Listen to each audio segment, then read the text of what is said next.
चांगल्या पद्धतीने करून घेतलाय का? विचार करून उत्तर द्या, सावकाश उत्तर द्या, नंबर देऊन ठेवते, उद्या उत्तर द्या। कुटुंब व्यवस्था शिक्षणामुळे बळकट झाली? त्याच्यातले 5 प्रश्न विचारते। शिक्षणामुळे मुलींमध्ये नम्रता आली?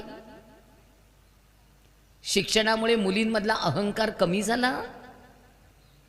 शिक्षणामुळे मुलींना कळायला लागलं सासरी गेल्यानंतर थोडंसं तडजोडीने वागावं लागतं?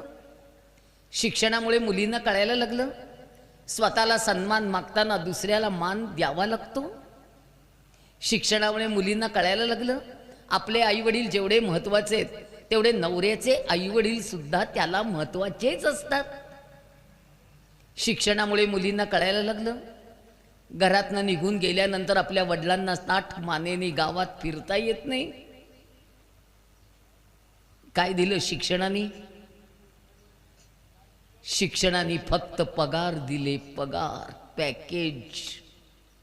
माझ्या मुलीला 12 लाख पगार आहे, माझ्या मुलीला 15 लाख पगार आहे। तुमच्यापैकी किती आयांनी मुलींना सांगितलंय शिक्षणाबरोबर घर सुद्धा तेवढंच महत्त्वाचं असतं? करा हात वर। बाकीच्यांना नाही महत्त्व वाटलं सांगा। आता ते सांगण्याची वेळ आली आहे।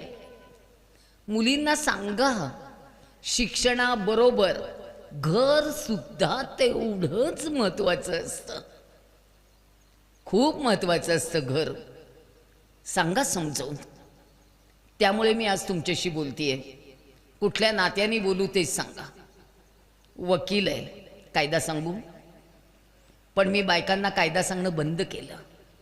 जिच्यावर अन्याय होतो तिच्या हातात ढाल म्हणून कायदा दिला। बायकांनी त्या कायद्याची तलवार केली। सासू एवढंसं बोलली, चालल्या महिला मंडळाकडे। बाहेरची माणसं काय करणार आहेत? घर आपलं, समजूत आपली, माणसं आपली, तडजोड आपली, आणायचे आपल्याला, उरवायचे आपल्याला, पुरवायचे आपल्याला। कमी पडलं तरी आपलंच, जास्त झालं तरी आपलंच। बाहेरचा माणूस काय करणार आहे? पोलीस काय 24 तास पहाऱ्यावर बसणार आहेत? आपलं घर असतं, तडजोडीने जावं लागतं, समजुतीने घ्यावं लागतं। संसार असे होत नाहीत बाई, सोपं नसतं ते।